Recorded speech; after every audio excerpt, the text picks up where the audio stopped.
last year were a little bit probably influenced by this situation. He saw, you know, I mean, it's a first of all, it's a contracted to Ducati, is a factory. Ducati, Lenovo team, and Pramac are contracted directly to Ducati, and especially this season, Pecco and Jorge got exactly the same kind of updates when they came available. So you could see those wings on the front forks when first I think was in Austria. It was for Pecco and Jorge because they were the best placed, and he's doing a remarkable job, different maybe from what people would expect, but everybody in the paddock knows that Pecco and Jorge, they were treated equally on exactly the same kind of material.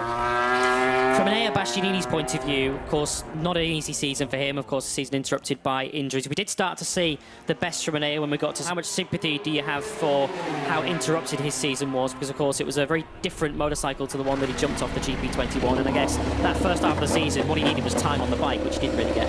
Yeah, it was not only that, actually. He moved from a Gresini team to a factory team, which is always been a full factory team.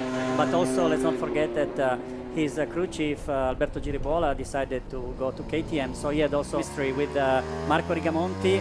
And, well, just the winter tests probably were not enough. And that crash had really serious consequences. Obviously, a collarbone can be fixed with the surgery, but when you kind of have this fracture on the shoulder, you just need to wait time and heal. But this is a muscle part which needs to be regained, and mostly track time. So I think he was missing track time to understand the bike, which is different, to adapt to maybe a different kind of different working environment.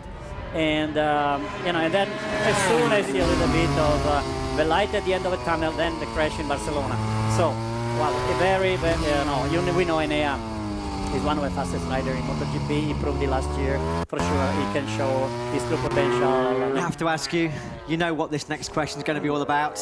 93, Marc Marquez joined Ducati. It's great anticipation ahead of 2024 and his first stint, 7 laps, Paolo. He was able to do a 130.6. Davide Tardozzi said, incredibly impressive. A little bit worried after that first. It is, of course, very, very early days, but exciting times for MotoGP and for Ducati when you have the 8 times world champion. Yeah. I mean, they told me that you know, the camera could show a big smile on Marc's face after. Well, it's no surprise. I think when the GP means that the bike is very good and is easy to adapt to different riding styles. So under this respect, I would not really. He's an 8-time world champion. His brother probably has given him some hints throughout the season about how good the bike is and how good is also the Gresini racing team. It's a more of a family style, capable and skilled technician. So I think it's probably what Marc needed after so many difficult seasons with Honda.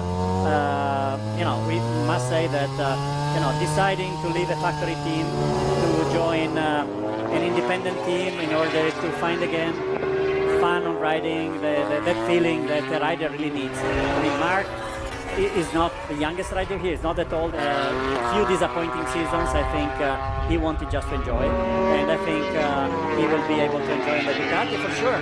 It's going to bring some extra challenges to all the other Ducati riders because you know, his talent is there. So you know, it's going to be interesting next season to see. Probably the other manufacturer will be not so happy because they say already it's a Ducati domination. I mean, it was his choice, and for sure the best possible choice for Gresini. Sorry, it's potentially not looked like the easiest thing to sort of manage that battle in the championship between Pecco and Jorge, 2 different teams, and there's been all the talk in the background as well about Jorge maybe coming into the factory team. So you've had to deal with that situation this year. I've got to say, you've dealt with it incredibly well, but Marc Marquez coming into, you know, given... Obviously, we need to show that we're able to manage. I think in the recent past, we show that somehow we can manage complex situations to teams between the Lenovo team and the Pramac team, even though we are so close. And let's not forget that we have 7 Ducati Corsa people working for Pramac Racing. So it's kind of factory team. And we have 5 people working with Gresini Racing, 3 with the R46, and all the riders, they can share the data. So it's something that Ducati thinks to be able to handle. Obviously, faster again. He's about to go fastest Ducati, we think. Yeah, the fastest first sector of the day so far. Let's just follow Marc over the line now. 9th place, over the line he comes, and he goes up into second at 130.22. No surprise. You can never say what Gizzy thinks. He has this poker face. You can never see exactly what's going through his mind. But anyways, going back to Marc, for sure, it will be interesting. Probably some additional headaches to manage throughout the season. But as I said, for the show, to have showing his potential is adding interest and spice to the championship. So for sure, it will be a very exciting season, and Ducati will have to manage the situation in the best possible way. As you know, on the sporting side, we always say, hey, team orders. There were team orders throughout the season.